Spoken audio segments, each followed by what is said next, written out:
Good morning বন্ধুরা, এই দেখো এখন মাছ কাটবো। বাবা আজকে কলা নিয়ে বাজারে গেছিল সকালবেলায় কলা বিক্রি করতে, তো বাজার থেকে আসার পথে এই কাতলা মাছটা নিয়ে এসছে। তো এখন আমি কাটবো।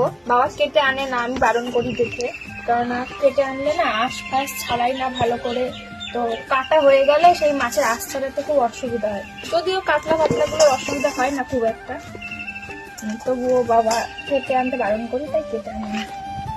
এই মাছটা এখন কাটবো। এই মাছটা বেশি ওয়েট না,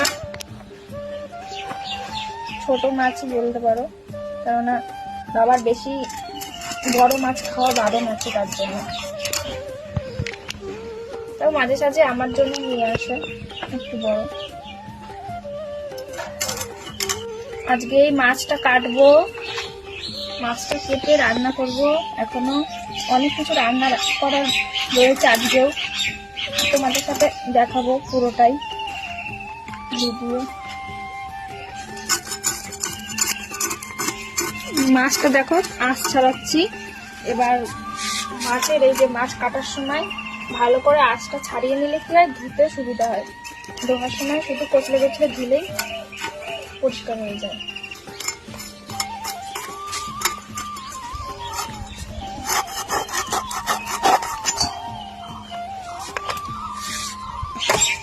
কাতলা মাছ